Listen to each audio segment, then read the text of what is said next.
preámbulo, vamos a iniciar sobre lo que son los primeros auxilios básicos. Muy bien, como introducción tenemos que los primeros auxilios son las medidas de asistencia que podemos llevar a cabo con algún accidentado y repentinamente enfermo hasta el momento en que se pueda ser atendido de urgencia por un médico en caso de ser necesario. Cuando esta persona sufre un accidente o enferma de manera repentina, es de vital importancia poder auxiliarla, aunque sea de manera básica mientras esperamos la llegada de un equipo de emergencia, o traslademos al enfermo a un servicio de urgencias hospitalarias en caso de ser grave. En dichos casos de accidentes o complicaciones de salud grave, la intervención inmediata de alguien con conocimiento suficiente para practicar las primeras maniobras puede significar para el individuo afectado diferencia entre la vida y la muerte. Al menos se podrá mitigar el riesgo de que la persona tenga la evidencia de enfermedad. Cualquiera puede auxiliar a un accidentado, eso es muy cierto, aunque sea mínimamente, pero es importante. Es imperante saber muy bien lo que se hace en cada momento, ya que un error puede suponer el agravar el estado del accidentado o incluso provocar su muerte. Como propósito tenemos proporcionar al paciente los conocimientos y las técnicas que permitan la atención de una persona lesionada de manera correcta mientras se obtiene ayuda especializada. El objetivo de esta capacitación, ¿en qué radica? Enlistar los principios de acción de emergencia, identificar los signos vitales de la persona, mencionar los pasos a seguir para realizar la evaluación física de cabeza a pies, identificar las señales que nos indican cuando una persona está atragantada, identificar de misma manera los signos y síntomas, también llamados síndrome, de un paro cardíaco, listar las técnicas para el control de las hemorragias externas, explicar el tratamiento de emergencia para la atención de las heridas, mencionar los signos y síntomas del shock, mencionar también el tratamiento de emergencia para el tipo de shock. Se identifica también los signos y síntomas de la fractura. Se podrá establecer el tratamiento apropiado para una quemadura y se enumerarán las normas o las pautas para realizar un buen transporte de lesionados. ¿Qué entendemos como alcance legal de los primeros auxilios? Por favor, tomar nota en esto. Es el límite que tiene toda persona para aplicar los primeros auxilios, de acuerdo a su capacidad y conocimiento sin extralimitarse de sus funciones. Estas abarcan 4 grandes puntos. La primera de ellas es la responsabilidad civil, cuya responsabilidad recae sobre la persona al atender a un lesionado, haya o no producido daños, que estos pudieran derivar de forma directa o indirecta en las atenciones prestadas. Entre ellas tenemos la negligencia, la imprudencia y la impericia. En la negligencia se podrá ver el incumplimiento de los elementales deberes correspondientes del arte o la profesión. Un ejemplo claro puede ser realizar una maniobra incorrecta. A nivel de imprudencia, vamos a tomar en cuenta el apresuramiento en afrontar un riesgo sin tomar las precauciones necesarias para evitarlo. Un claro ejemplo es tener el equipo de protección y no usarlo, más ahorita en el contexto de pandemia. En la impericia es la falta de conocimientos técnicos en determinado arte o profesión. Un ejemplo claro sería realizar una maniobra invasiva sin conocer los riesgos o las causas que éstas pudiesen generar en un paciente. El fundamento de los primeros auxilios. ¿Por qué es esencial aplicar los primeros auxilios? Diariamente se pueden sufrir o ser testigos de accidentes o enfermedades repentinas. Estas pueden amenazar la vida de una persona. Todo ciudadano está en la obligación ética, moral y legal de auxiliar al necesitado, de acuerdo a los recursos y sus capacidades. Es por ello que se debe tener un conocimiento básico sobre los primeros auxilios, sus implicaciones y sus limitaciones. Entre ellos tenemos 4 principios muy importantes, los cuales serían preservar la vida, evitar complicaciones físicas y patológicas, se ayuda en la recuperación y se asegura el traslado de los accidentados a un centro asistencial. Muy bien. Las normas generales de los primeros auxilios. Ante un accidente con lesionados, que se requiera la aplicación de los primeros auxilios, ustedes como auxiliadores de primera respuesta tienen que recordar las siguientes normas o pautas. La primera, mirar, pensar y después actuar. Esto es imperante en todo momento. Hay que evitar el pánico. Hay que tener seguridad en todo lo que vamos a brindarle a nuestro lesionado. Hay que permanecer todo el tiempo con nuestra víctima. Hay que hacer una identificación completa y dar instrucciones claras y precisas durante el procedimiento de primeros auxilios. También asegurar de forma radical la escena y comunicar continuamente al lesionado, a la familia o a los vecinos que se encuentran en el área del lesionado todos los procedimientos a realizar. Nunca actúen de forma individual, siempre traten de pedir ayuda. Hablaremos ahora del maletín o botiquín de primeros auxilios, también conocido como AME, auxilios médicos especializados.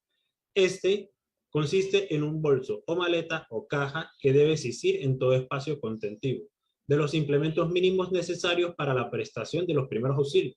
Estos implementos varían desde equipos más básicos hasta otros más avanzados para la prestación de cuidados especiales. Entre los materiales básicos tenemos los diferentes equipos: guantes quirúrgicos desechables, tapabocas y cubrelentes como equipo de protección personal. Estos tienen que ser esenciales en todo AME a armar. También podemos encontrar la solución fisiológica o agua estéril para la limpieza de las heridas. Gasa en paquetes o sobres para la limpieza de heridas y como apósito para las hemorragias y otros usos. Vendas para fijar apósitos. Esparadrapos para la fijación de apósitos. Pinzas, tijeras, jabón neutro. Generalmente también se recomiendan jabones a base de glicerina, bajalenguas, linternas de mano, tensiómetros, termómetros y estetoscopios, así como también medicamentos personales y de amplio espectro, generalmente de administración intramuscular, intravenosa o de administración oral. Hablaremos ahora del recuento anatómico. Cuando alguien se prepara para asistir a una persona herida o enferma, tienen que conocer ubicación y funcionamiento de los principales órganos del cuerpo humano. Sin embargo, no es necesario ser tan preciso o específico como un profesional de la medicina. El cuerpo humano posee varios sistemas, específicamente posee 9 sistemas. Sin embargo, nos vamos a enfocar básicamente en los 4 principales, los cuales son el sistema respiratorio, el sistema circulatorio, el sistema óseo y el sistema nervioso. Hay otra serie de sistemas que cumplen funciones importantes para el organismo, pero no van a ser detalladas en este momento, tales cuales son el sistema reproductor, el endocrino, el sistema muscular, sistema digestivo, renal, linfático y los 5 sentidos. Posiciones anatómicas. Las posiciones anatómicas son posturas convencionales y universalmente aceptadas para estudiar la anatomía.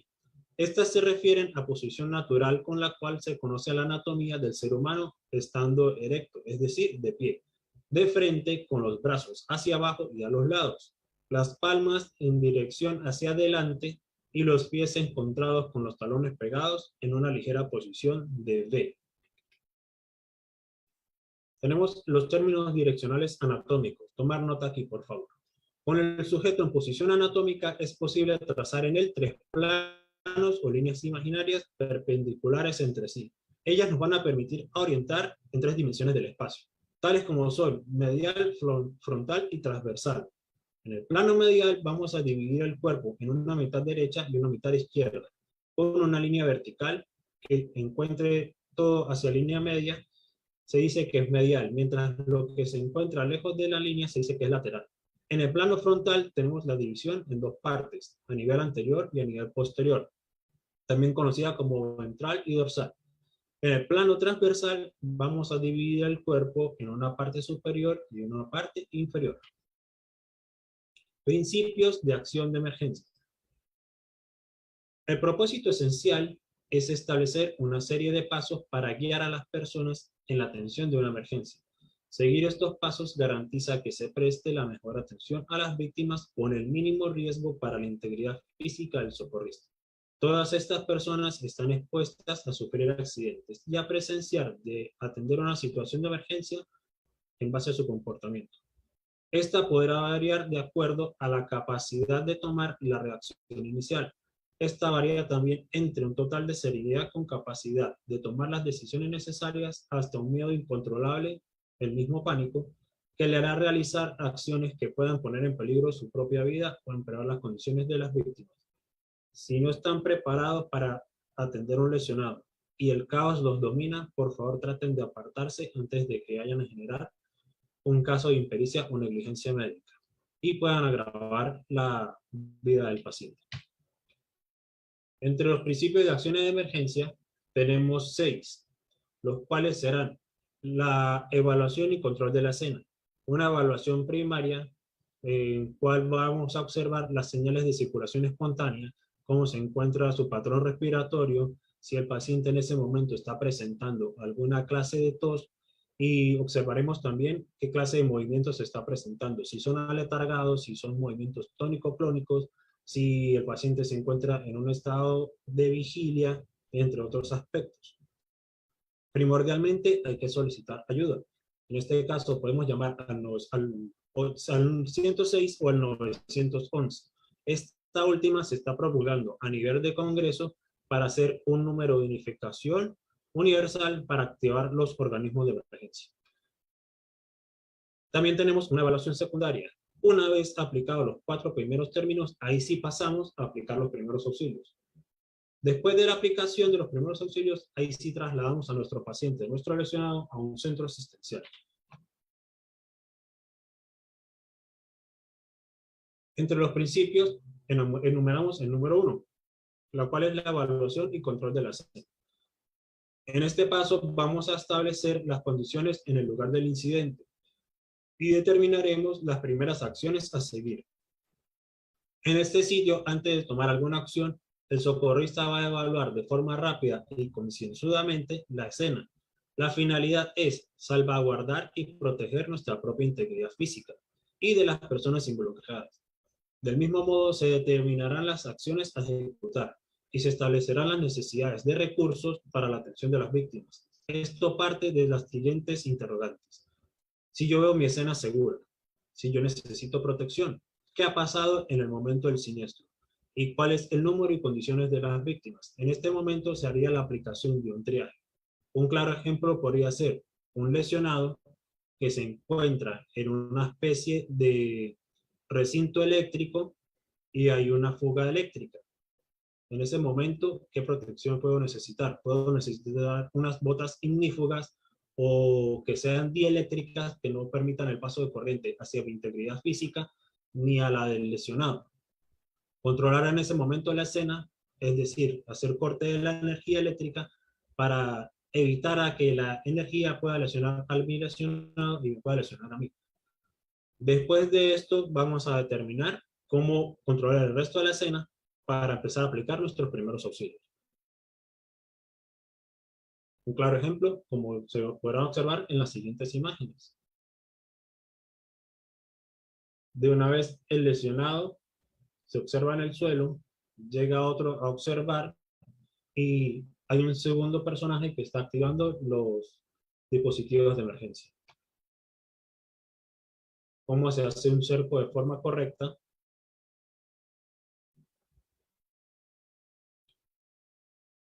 Y observar cómo es el deber ser en el momento de atender a un siniestrado en casos de incendio. Muy bien, veremos la evaluación primaria. En esta vamos a determinar lo que es las señales de circulación espontánea, la respiración, la tos y el movimiento. Son signos patognomónicos en todo lesionado. En esto siempre hay que tomar en cuenta el nivel de conciencia del lesionado. Si lo vemos tendido en el suelo de forma ventral o de forma boca arriba, siempre hay que acceder a él a nivel cefalocaudal, haciendo golpes suaves sobre el hombro o en su defecto en una de sus extremidades inferiores para determinar si el paciente se encuentra dormido o despierto. Y siempre tomando la posición de seguridad, esta que se observa acá en el compañero que se encuentra sujeto sobre sus rodillas. Esa siempre va a ser nuestra posición de seguridad en el momento de atender a un lesionado.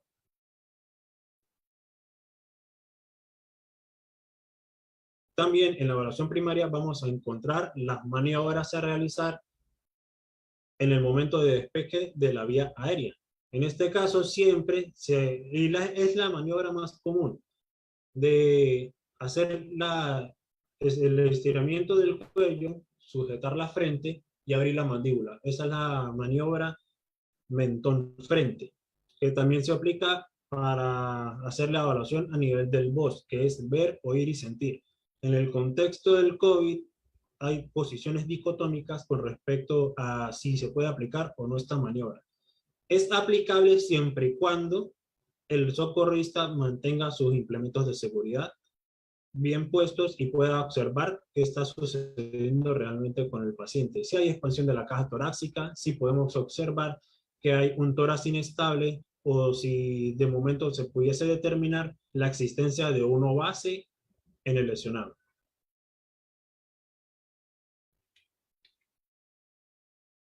En la misma evaluación primaria vamos también a determinar cómo se encuentra el pulso de mi paciente.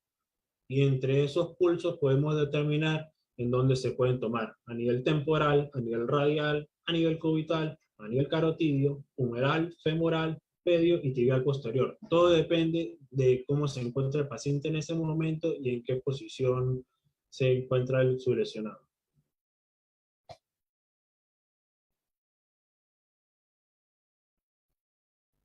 Podrán observar también acá cómo se hace la sujeción a nivel de las heridas para hacer control de la hemorragia, cómo tapar realmente una herida y qué hacer en estos casos, ¿sí? Muy bien. Pasaremos a lo que es la tercera parte, la solicitud de la ayuda. Nunca activemos los servicios de emergencia en caso de que no haya alguna emergencia.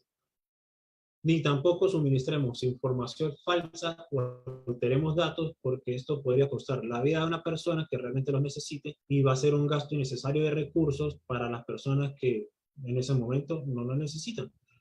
Hay que tener en cuenta los siguientes aspectos. Determinar y dar con una voz clara y concisa el momento en que se originó la emergencia. Hay que dar la dirección exacta con punto de referencia del momento del siniestro. Podemos dar un número de teléfono, dar nuestros datos, como los llamamos, determinamos la cantidad y condiciones de la víctima o cuando hablamos de una serie de polilesionados y damos también a los primeros respondientes la ayuda que se está prestando en ese momento. Muy bien, antes de iniciar el estudio de los signos vitales, es importante diferenciar dos términos comúnmente usados en la valoración de una víctima, llamados signos y síntomas. Ojo con esto, y esto es pregunta de examen. El conjunto de signos y síntomas también se va a llamar síndrome, ¿ya? Como signos tenemos todas aquellas señales objetivas, todo lo que podemos observar, que nos indica el estado de la víctima. Estos se pueden ver, tocar, escuchar, palpar, oler y medir sin intervención directa de la víctima que se encuentra lesionada. Un clásico ejemplo es poder observar una deformidad en una extremidad o cuando podemos hacer el censo de la frecuencia respiratoria. Nosotros no le vamos a decir a un paciente, ceñito, voy a medirle su respiración. Automáticamente vamos a poner en percepción del paciente a que respire de forma o acelerada o haga inspiraciones y expiraciones de forma anormal. Siempre trata de hacerse con cautela y de forma más sigilosa para poder tener una data exacta de cómo es su frecuencia respiratoria. Lo saco a colación porque tiende a ser un error muy común en los primeros respondientes o en aquellas personas que recién están probando el mundo de la prehospitalaria, ¿ya? Como síntomas, pasamos a ver que son cualquier manifestación subjetiva, es decir, todo lo que nos va a decir nuestro paciente, que nos indicará la alteración del organismo. Por ejemplo, el paciente nos va a decir que tiene dolor, que tiene sed, que tiene náuseas, y estos síntomas no se pueden cuantificar ni determinar de ninguna manera sin la participación de la víctima. Un claro ejemplo puede ser cuando aplicamos la escala numérica del dolor. El paciente nos va a decir del 1 al 10 qué tan intenso puede ser su dolor. Generalmente ellos pueden decir un 5, un 7, un 10 o un superior a 10, dependiendo de la clase de patología que ellos están presentando.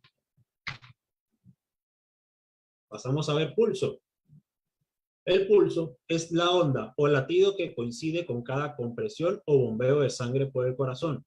Esta se puede percibir por la palpación de una arteria superficial sobre un plano duro o vena. Los valores son bien oscilantes, tienden a ser bastante dinámicos. En el rango normal para una persona adulta, sana y en estado de reposo, se puede ver un rango de 60 a 90. Según las normas actuales de la AJA, según protocolo 2021, las pulsaciones pueden presentarse desde 65 a 95 pulsaciones por minuto. Lo que son niños y neonatos, la frecuencia cardíaca puede ser superior a 100 pulsaciones por minuto. En el pulso podemos encontrar dos grandes vertientes, lo que es la taquicardia y la bradicardia. La taquicardia nos va a determinar una frecuencia cardíaca elevada, por encima del percentil de 100 pulsos por minuto. Es anormal cuando el paciente se encuentra en estado de reposo y este ritmo se considera de forma patológica. Es un ritmo patológico. Estamos hablando ya de una clase de arritmia. En el caso de la bradicardia, estamos hablando de una frecuencia cardíaca muy baja. Este ritmo es inferior a los 60 pulsaciones por minuto, en estado de reposo, y también amerita observación clínica bajo ciertas consideraciones. ¿A qué le llamo yo bajo ciertas consideraciones? Si presenciamos el estado de un lesionado que tiene alrededor de 75, 85 años de edad, ¿ustedes creen que el pulso de esa persona que esté en 57 es normal o es anormal?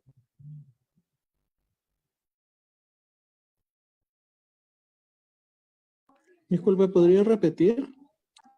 Sí. Tenemos un lesionado en el suelo. Él tiene 75 años de edad y en el momento de la evaluación primaria me está presentando una pulsación de 57 pulsos por minuto.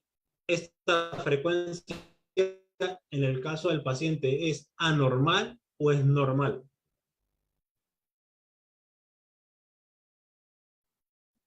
Sería normal, porque está menor a las 60 pulsaciones por minuto. Aparte de presentar lesión, puede ser que tenga pérdida de sangre y por eso esté bajando. Y si el paciente simplemente ha presentado una caída a su propia altura y se encuentra tomando bisoprolol o propanolol, ¿seguiría siendo un ritmo anormal o no?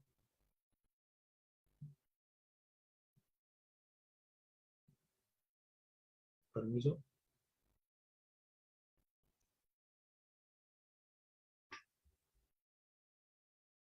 ¿No tienen idea?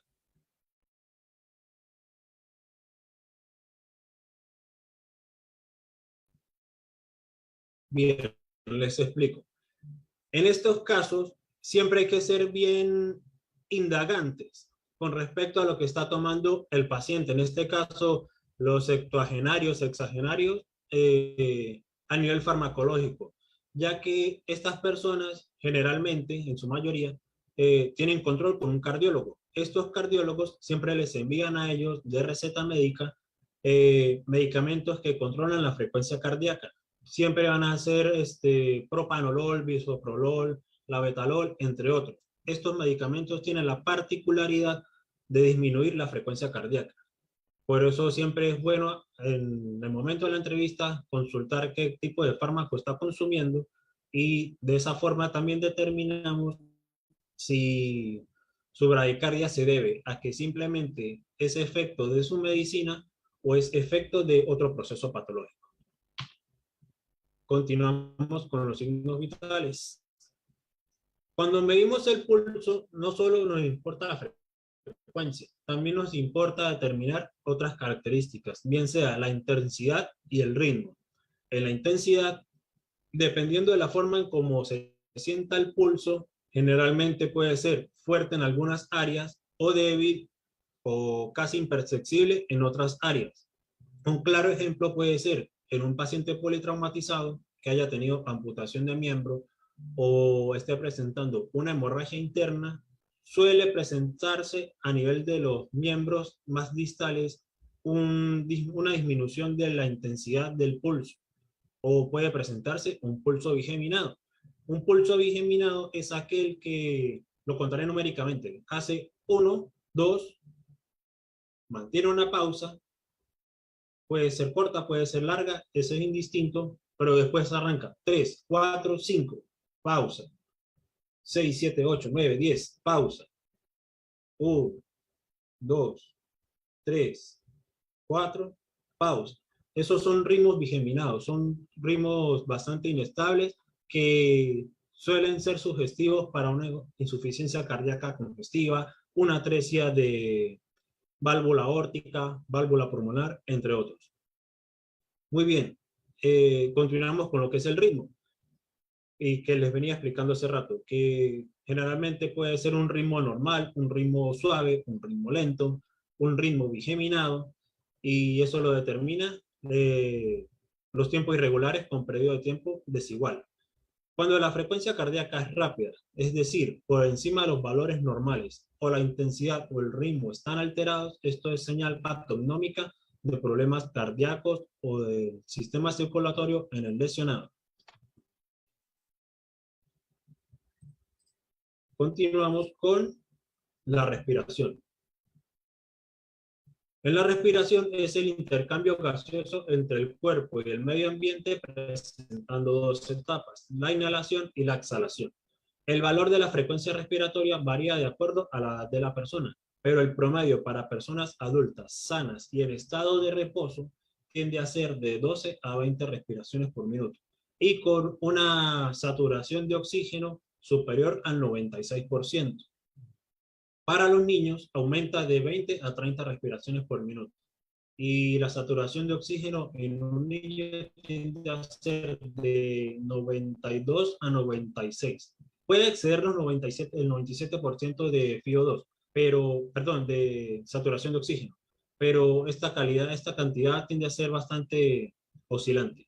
La respiración tiene dos vertientes esenciales a estudiar en el momento del lesionado. Vamos a determinar la profundidad y los ruidos. En profundidad, ¿qué tenemos?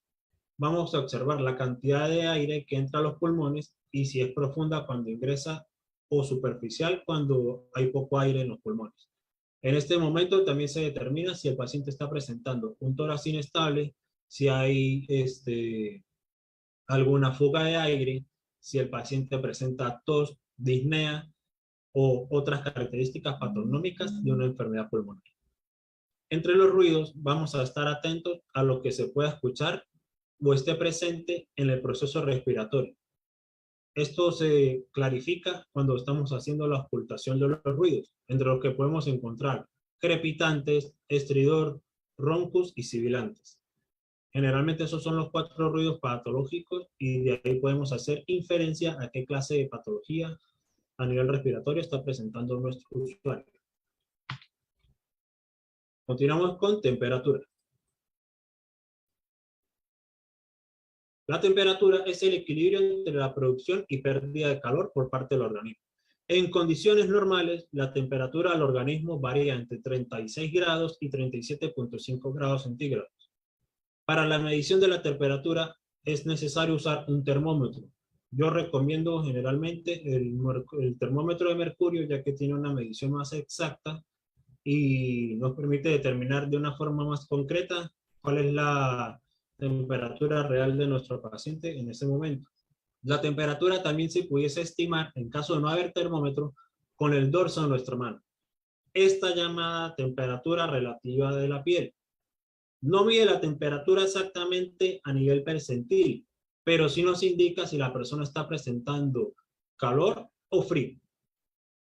Ojo con esto, porque hay personas que también hacen inferencia en que existe la fiebre interna, de que tengo fiebre interna. Ese término clínicamente no existe. La fiebre es una sola constante y uno nunca puede decir que tengo fiebre interna porque no es un signo patognomónico. Sí, pues, sí se puede presentar casos en el malestar general de que se siente una temperatura un poco superior a la normal a nivel inferior, pero no es un signo patognomónico de decir que en realidad está presentando un aumento súbito de su temperatura real. Los otros indicativos de gran importancia que nos van a brindar datos esenciales es el color de la piel, el llenado capilar y la reacción pupilar. Hay otras características esenciales a nivel de lo que es la temperatura. Primeramente, si nosotros estamos viendo que una persona presenta 38.5 o 39 grados de fiebre, ¿cómo creen ustedes que esté la frecuencia cardíaca? ¿Elevada, normal o disminuida? ¿Alguien tiene idea?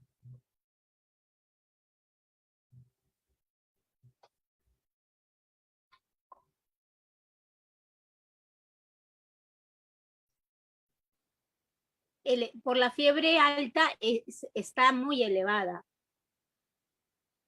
Efectivamente.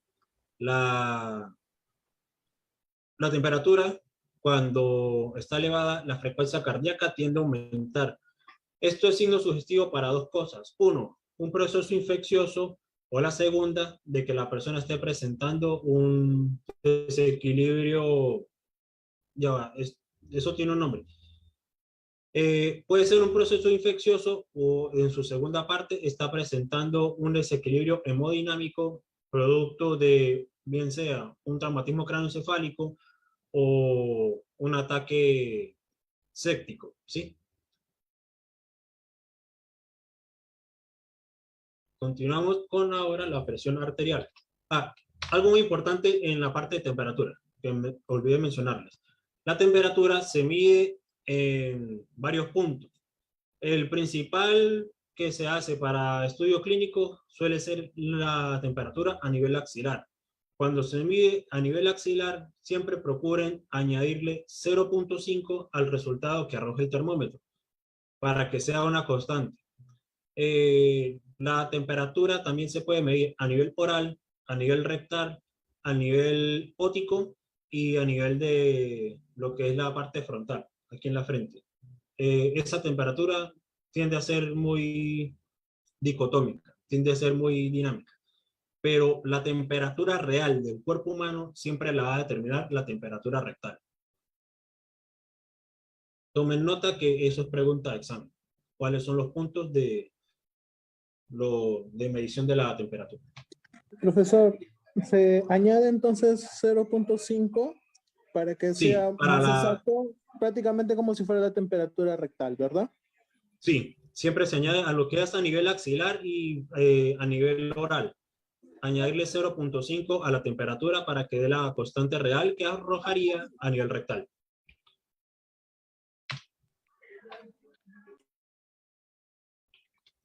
Muy bien, continuamos ahora con presión arterial. ¿Qué se entiende por presión arterial? Es la fuerza que ejerce la sangre sobre las paredes de las arterias. Esto es indicio de la eficiencia del sistema circulatorio. El resultado de esta contracción del corazón para bombear la sangre a las arterias genera la presión sistólica, la comúnmente llamada máxima o presión alta. La relajación del corazón entre las contracciones nos marca la presión diastólica, también llamada presión mínima o baja. Cuando hablamos de presión arterial, esta varía de acuerdo a la edad de la persona y esta se expresa de forma de presión sistólica sobre presión diastólica y sus valores normales fluctúan entre, a nivel sistólico, 95 a 130 milímetros de mercurio. A nivel diastólico siempre va a ser una constante entre 60 a 85 milímetros de mercurio. Ojo con esto. Cuando medimos la presión arterial, siempre hay que hacer énfasis en que se está colocando en milímetros de mercurio, ¿sí? También podemos hacer la matemática de saber cuánto está la presión arterial media de un paciente. ¿Para qué me sirve a mí la presión arterial media? Esta presión me va a determinar a ver si hay suficiente irrigación a lo que son los órganos blancos. ¿A qué llamo yo órganos blancos? Todo lo que comprende el sistema circulatorio a nivel neurológico y si hay irrigación con buena presión a nivel renal, ya que estos dos también tienen bastante significancia en el momento que se está presentando algún síndrome que altere lo que son los valores de presión arterial. La ecuación para sacar la presión arterial media siempre es la resta de la presión sistólica menos la diastólica. Ese resultado, la resta la voy a dividir entre 3. El resultado que me dé de la división entre la sistólica con la diastólica, le voy a sumar la presión diastólica. Una vez yo tenga ese resultado, me va a arrojar generalmente entre 80 a 100 milímetros de mercurio. Cuando se está hablando de una presión arterial media superior a los 100 milímetros de mercurio, 100, 115 milímetros de mercurio, estamos hablando de afectaciones moderadas a graves a nivel del encéfalo.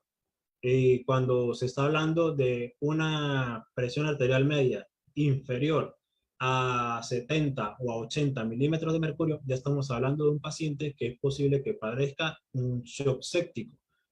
Y a raíz de eso hay que sacar entonces un índice de shock que nos determinará saber qué tan complicado esté ese paciente o no. Continuando. Para medir la presión arterial es necesario usar un tensiómetro y el estetoscopio. En algunos lugares también se le denomina esfigmomanómetro, que es el nombre real del dispositivo para medir la presión arterial. ¿Alguna pregunta hasta acá?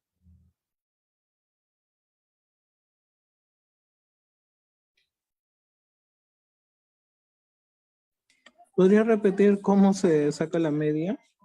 Sí, tomen nota. La presión arterial media se va a sacar el valor de la sistólica menos el valor de la diastólica. Una vez teniendo ese resultado de la resta, lo voy a dividir entre 3. Y una vez tenga yo el valor de esa división entre 3, le voy a sumar el valor de la diastólica.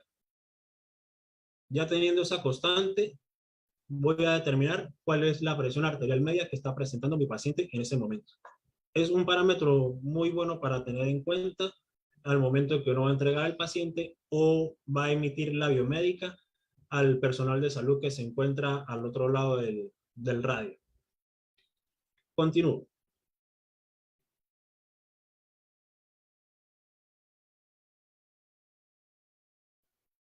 Como podrán observar en la lámina, están los puntos más comunes para hacer la medición de la presión arterial. Es una técnica sencilla que puede salvar muchas vidas y sería bueno que en la práctica vayan determinando cuáles son los ruidos de Korotkov. Los ruidos de Korotkov son aquellos que cuando se hace la medición de la presión, escuchamos en nuestro estetoscopio un primer ruido tenue en el momentum en que está oscilando entre 160 a 120 milímetros de mercurio. El primer ruido nos va a determinar lo que es la presión alta. El segundo ruido, también llamado ruido sordo, es el último que se escucha de forma casi imperceptible en el momento de la medición de la presión arterial, y este generalmente se encuentra en el rango de los 60 a 80 milímetros de mercurio. Como observarán en la lámina, tenemos lo que es la medición de la presión a nivel de la arteria radial. Tenemos también a nivel de la arteria media dorsal, en la fosa poplitea, a nivel de la rótula, en la cara posterior de la rótula, y la arteria braquial, que es el sitio más común de hacer la medición de la presión arterial. Muchas personas en el argot popular generalmente tienden a decir que es mejor medir la presión a nivel del brazo izquierdo, ya que se encuentra cercano al corazón. Esa es una bibliografía bastante discutible porque no tiene una base científica para decirle que ahí me va a dar una presión arterial exacta. Una presión arterial exacta me la va a determinar una técnica llamada presión venosa central, que si es de manejo de entorno clínico, y ella me va a determinar en milímetros de agua, en milímetros de H2O, cuál es la presión real del paciente. Y generalmente es un proceso que lleva a la colocación de un catéter a nivel de la fosa, a nivel subclávico, que va a llegar hasta el callado aórtico, y ahí me va a determinar cómo es la presión real del paciente. Pero a nivel prehospitalario, siempre nos vamos a manejar en lo que es la arteria braquial o en su defecto la arteria poplitea. Siempre y cuando veamos que el paciente está presentando una amputación traumática de miembros superiores o por efectos de masa, pacientes que son obesos, no se pueda poder medir la presión a nivel de los brazos. Continuando, hablaremos ahora del examen físico en el caso de la prehospitalaria. Generalmente se hace uso del examen físico cefalocaudal. Esta consiste en la evaluación de todo el cuerpo del lesionado, haciendo uso de nuestros sentidos para buscar lesiones en el lesionado. Estos signos van a ser bastante determinantes en el momento de que entreguemos la biomédica al médico de guardia. Podemos observar lo que es la inflamación, la deformidad, el sangrado de heridas, entre otros aspectos. Antes de iniciar el examen físico de cabeza a pies, es decir, céfalo-caudal, se debe explicar a la víctima lo que usted va a hacer y qué pretende lograr con ello, qué pretende buscar con ese examen. La comunicación siempre tiene que ser asertiva, efectiva y de total confianza con su lesionado, ya que es importante la parte de la entrevista.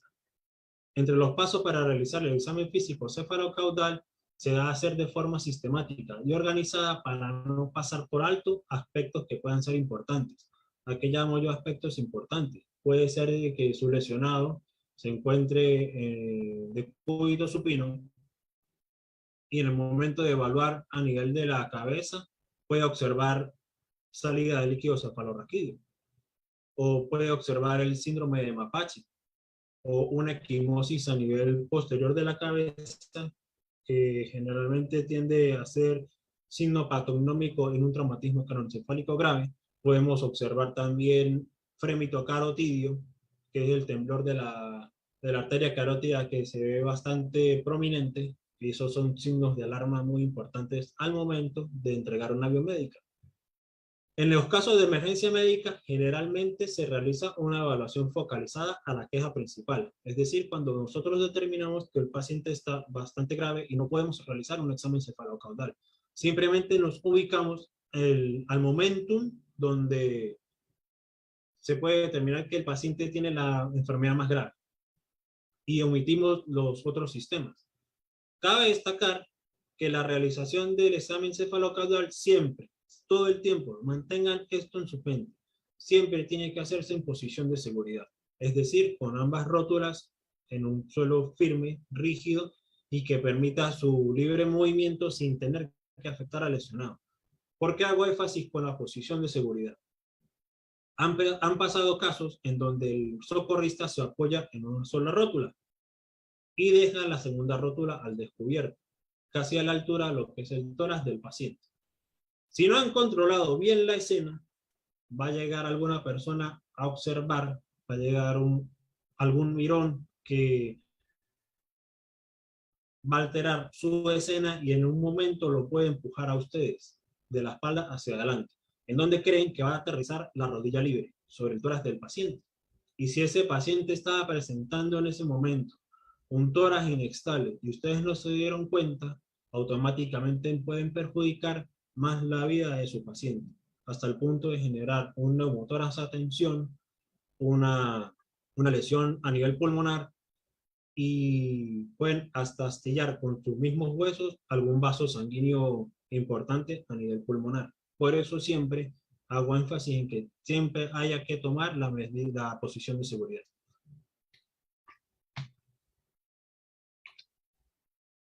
Muy bien, entre las técnicas utilizadas para hacer lo que es el examen físico cefalocaudal, tenemos lo que es la inspección, la palpación, la ocultación y la percusión. La inspección es todo lo que vamos a ver con nuestros ojos, todo lo que vamos a determinar a ver si tiene equimosis, si no tiene queloides, si está presentando alguna hemorragia, si está presentando epistasis, si se observa frémito carotidio, si se observa un tórax inestable, si estamos observando algún signo de flogosis en una extremidad, si el paciente está presentando anasarca, alguna inflamación atípica de su contextura normal, entre otros. A nivel de palpación, siempre vamos a tomar en cuenta nuestras manos.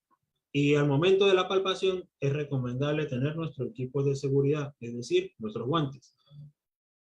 En palpación es importante resaltar de que se va a hacer de forma suave, no se puede hacer de forma brusca, ya que si en este momento observamos a un paciente que posiblemente haya tenido una fractura ya que se cayó de su propia altura, lo que vamos a hacer es desacomodar esa fractura y vamos a caer en riesgo de impericia o negligencia. Siempre tiene que tratarse de hacer de la forma más suave posible, pero sin dejar escapar la morfología del tejido que se está tocando en ese momento.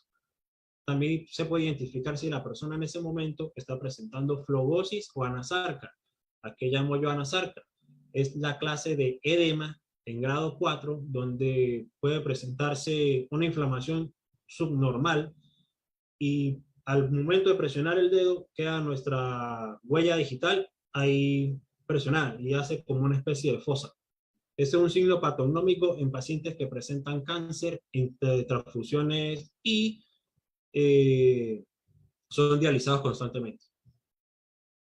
Continuando con lo que es la ocultación, ahí vamos a hacer oyentes de todos los ruidos que esté presentando el paciente en ese momento.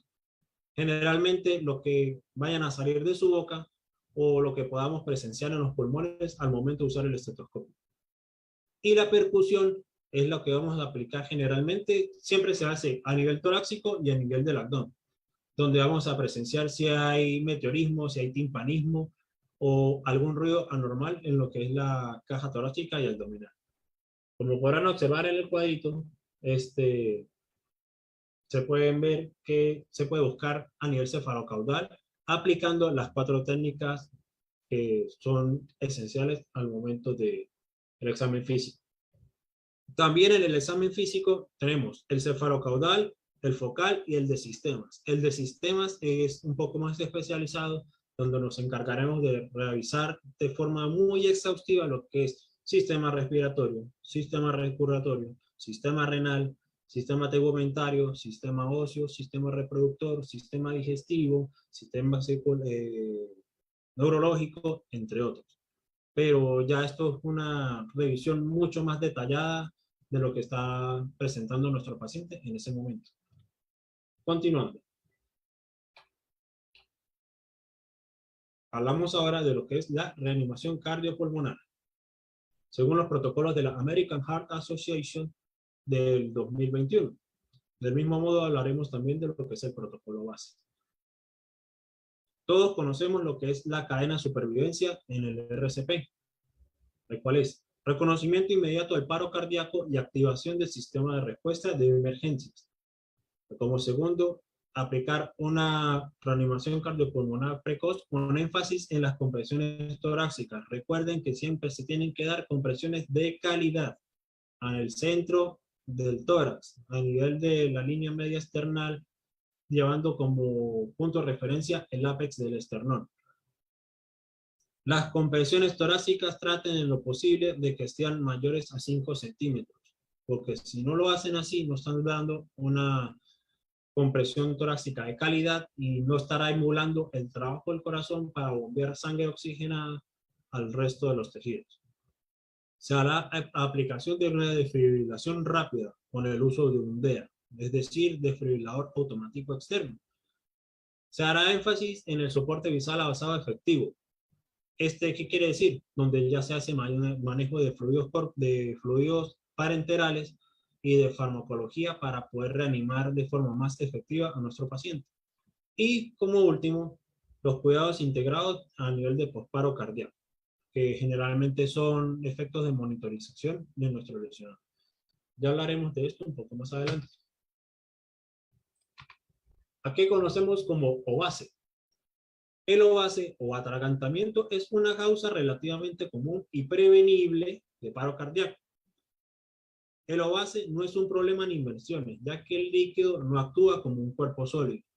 Tampoco se considera OVASE a los casos donde las personas se ahogan en arena o semillas, por lo que las maniobras pronto a realizar no son aplicables en estos casos. Pero hay que resaltar ciertos aspectos, porque si hay un OVASE parcial y no aplicamos las maniobras como deben ser, podemos llevar a nuestro paciente a que sufra una atelectasia, un shock o un paro cardíaco si no se realiza de forma correcta.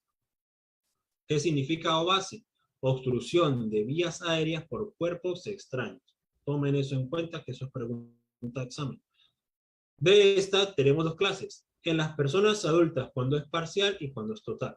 Cuando esta se presenta de forma parcial, se le recomienda al paciente que deba toser con fuerza hacia afuera. La tos va a expeler el objeto que se está causando su obstrucción.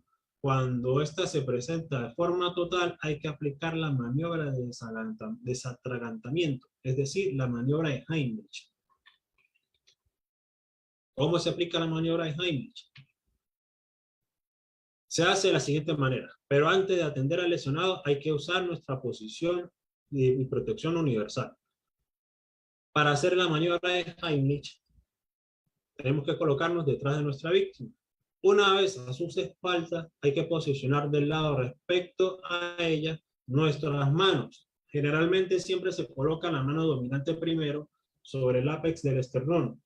La segunda mano va a envolver la primera mano en forma de cadena, y se hará una fuerza superior hacia arriba, como tratando de empujar un poco los pulmones hacia arriba.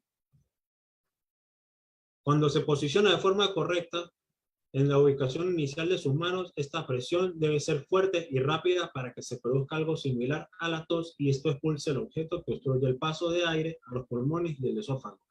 Tampoco traten de hacer una maniobra tan excesivamente fuerte porque esto puede conllevar a que hayan daños estructurales a nivel de la parrilla torácica. También puede presentarse equimosis, se puede presentar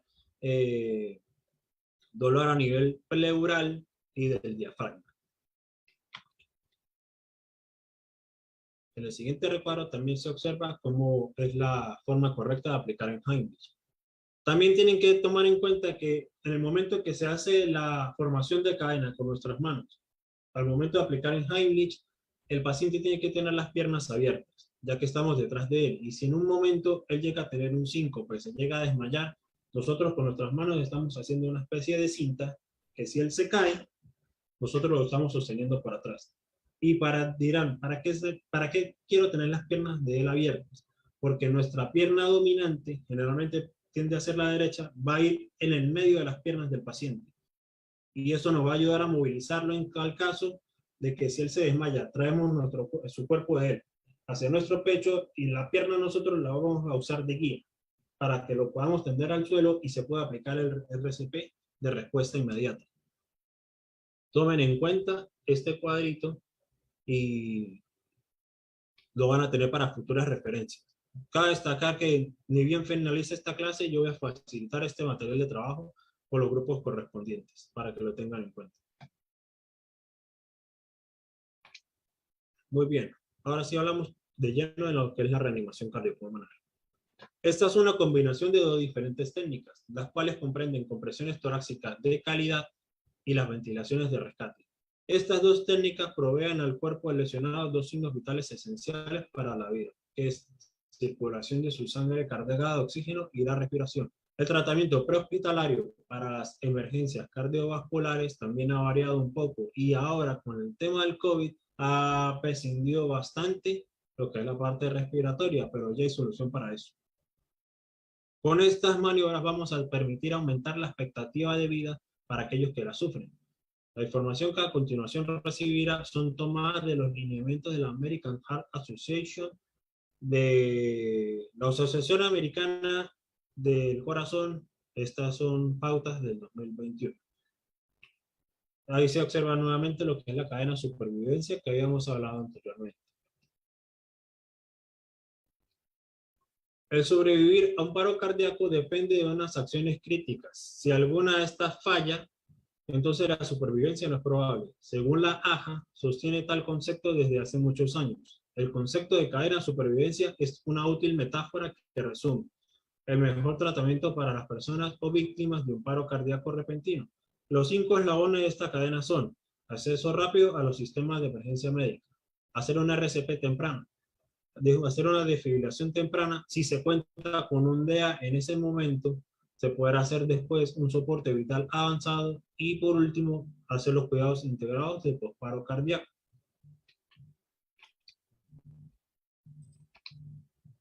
Para los nuevos parámetros se está aplicando el CBR, o que significaría el CAB, los cuales serían hacer al menos 30 compresiones de calidad, después hacer la pausa y volver a repetir 30 compresiones de calidad, que al menos lleguen a 150 en un minuto. La participante Judith quiere decir algo. ¿Alguien tiene una consulta?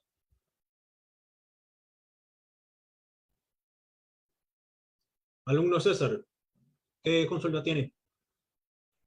Buenas noches. Una consulta. Usted menciona con respecto al RCP, pero está hablando con respecto a la maniobra en el paciente en supino. y si el paciente se le pusiese en prono, ya que estas fueron las condiciones que se estuvieron posicionando a los pacientes con COVID, ¿cómo sería hacer el esquema de RCP? El esquema de RCP en esos casos tiende a hacer lateralizar un poco al paciente y practicar las compresiones de emergencia. Sin embargo, es un caso bastante atípico de observar, porque cuando son pacientes COVID, generalmente se está haciendo uso también de un desfibrilador automático externo o simplemente se hace su choque con 180 joules con las paletas de resucitación en entorno clínico o intrahospitalario. Para efectos de prehospitalaria, sí o sí se tiende a colocar al paciente en posición supina y aplicar las compresiones torácicas de calidad. A nivel de respiración, no se van a dar insuflaciones en la boca al paciente, tampoco se le van a dar insuflaciones a nivel de la nariz, a menos de que se tenga un filtro o un método de barrera que sí permita el paso de aire, pero no nos permita contagiar.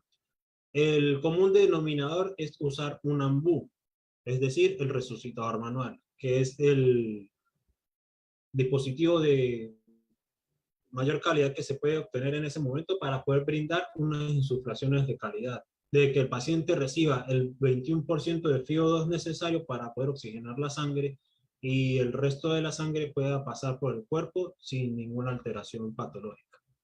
¿Respondida a su pregunta? Sí, docente. Una consulta más.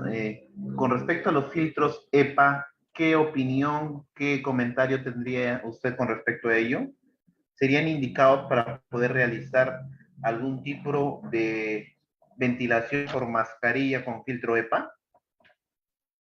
Yo honestamente no los recomendaría mucho, siempre y cuando los filtros tengan sustancias que inhiban patologías anaeróbicas, porque recientemente se están implementando dispositivos que, si bien tienen un filtro, estos filtros tienen agentes bacteriostáticos que matan de frente lo que son virus y bacterias, pero generalmente son de aplicación a nivel de Estados Unidos. Según las últimas actualizaciones que le he ido, sí las hay, pero son un poco engorrosas de conseguir. ¿Alguna otra consulta? Muchísimas gracias. No se preocupe. Continuando con la reanimación cardiopulmonar, hacemos énfasis nuevamente en que tienen que ser al menos 30 compresiones de calidad.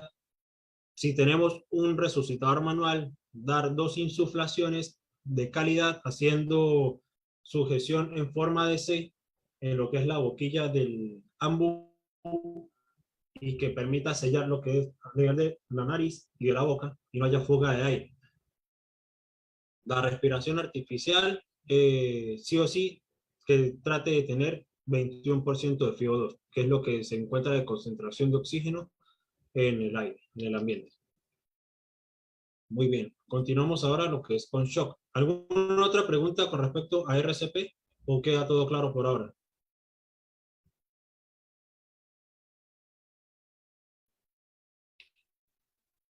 Compañero César, lo escucho. Disculpe la pregunta. Con respecto a la ventilación, usted hace referencia a la técnica CE, ¿verdad? CAB. CBA, perdón, ya le coloco la CBR, que sería circulación, vía aérea y respiración, que es la misma CAB. Circulation, Airways y Breathing, que es la expansión de la vía aérea, de que se encuentre permeable, de que no haya ningún objeto que esté obstruyendo lo que es la laringe, la faringe, la nasofaringe, entre otros. Claro, sino a lo que me refiero es, en el momento de la ventilación, usted habla con la aplicación del AMBU, habla de la técnica C y E. La C sobre la colocación de la mascarilla y la E que hace la tracción a nivel del arco mandibular para que no haya fuga de aire, ¿verdad? Sí, en efecto, eso. Correcto, gracias. Ya. Con respecto a esa maniobra, es muy importante resaltar de que al paciente siempre, en la medida de lo posible, hay que colocarle un dispositivo a nivel de la nuca, a nivel de la parte posterior del cuello, que le permita tener mayor rigidez. Y el paciente de esa manera pueda tener una apertura de lo que es su vía aérea y evitemos de que él caiga o vaya a fluir nuevamente lo que es la apertura de la vía aérea. Por eso siempre se hace énfasis en colocar un objeto sólido que haga sujeción a nivel posterior del cuello y él se encuentre totalmente permeable, con su vía aérea abierta totalmente. Muy bien, continuamos con lo que es el shock. El shock es la respuesta del organismo a la falta o insuficiencia de la circulación sanguínea, produciendo una disminución de oxígeno en cerebro y órganos vitales. Esta es una condición grave que se produce cuando el sistema cardiovascular no puede suministrar suficiente sangre al cuerpo. Este es usualmente asociado a presión sanguínea muy baja y daños en células y tejidos. El desarrollo del shock puede darse en forma rápida o lenta, y en la mayoría de los casos usted va a ser advertido a través de los signos y síntomas que presente su lesionado, lo cual deberá tomar medidas que den una mejor oportunidad de vivir. Generalmente, esa es la posición anti-shock, también conocida como posición de Trendelenburg o Trendelenburg invertido. ¿Qué se gana con esta posición? Que todo lo que es el contenido sanguíneo viaje de forma correcta hacia el cerebro por efecto de gravedad. También se llama ese fenómeno gradiente de Soto. ¿Qué vamos a observar en el shock? Va a tener como origen factores como hemorragias, deshidratación, problemas cardíacos, infecciones, reacciones alérgicas, lesiones, emociones fuertes y dolor. Entre los tipos de shock vamos a tener shock hipovolémico, shock cardiogénico, shock séptico, anafiláctico y neurogénico. El hipovolémico es el que se presenta cuando hay bajo volumen de lo que son los líquidos del cuerpo, generalmente la sangre, que se está perdiendo producto de una hemorragia. El shock cardiogénico es aquel que se presenta generalmente con pacientes que sufren de algún tipo de arritmia cardíaca y que esté presentando en su momento o una fibrilación auricular o una taquicardia ventricular. Ese momento, ese ictus cardíaco, lo que va a presentar en el paciente son signos de ansiedad o aletargamiento que no le van a permitir tener un buen patrón de salud o enfermedad. El shock séptico es aquel que se da a nivel bacteriano, que era el que les estaba explicando anteriormente, haciendo énfasis con la tensión arterial media. Ese shock séptico tiende a ser bastante peligroso y es un signo patognomónico sugestivo de pacientes que están totalmente contaminados. Generalmente, este se basa a nivel bacteriano. El shock anafiláctico es uno de los shocks más comunes que hay en el organismo. Este se origina por un agente que está ocasionando una alergia y el cuerpo está haciendo como una protección autoinmune, haciendo lo que es la colusión de las vías aéreas, y es un signo muy importante a curar porque eso puede llevar a cabo la finalización de la vida del paciente. En el shock neurogénico vamos a presentar los shocks que se ven en los pacientes que sufren una noticia y esto los lleva a compensarse, a que tengan un síncope, una lipotimia, y de momento ellos van a tener pérdida, se caen de desvanecimiento de su propia altura y esto los va a conllevar a presentar un estado de shock. Advertencia. Están a punto de observar un poco de material sensible. Es lo usual a ver en esta carrera de prehospitalaria porque son lesiones que vamos a encontrar generalmente al momento del llamado en una ambulancia. Como lo son herida de un politraumatismo que puede originar un shock hipovolémico por la falta de sangre. Podrán observar de que la mayoría de los vasos están destruidos y a duras penas está presentando lo que es el cúbito fragmentado y no se observa lo que es la continuación de la arteria braquial. Como segundo, podemos ver lo que es una fractura expuesta. Esto puede generar un shock hipovolémico gracias a que hay una falta de sangre. Aquí podemos ver un shock originado por una carga eléctrica, ya que la energía eléctrica siempre tiende a buscar salidas por los puntos que consideran neutros, puntos muertos de conductividad eléctrica, y siempre trata de salir por ese lado, de escapar por esos lados. También se puede presentar lo que es el signo de dedos o maneras en forma de canchita, que los dedos se colocan como una canchita. Cuando uno ve vemos las canchitas, todos ponemos canchitas en los cines, en nuestras casas, y los dedos, cuando hay una descarga eléctrica bastante fuerte, los dedos tienden a verse así, como una canchita, porque la electricidad busca salir por las faneras, lo que son las cuñas. Explotan y el dedo queda como una canchita.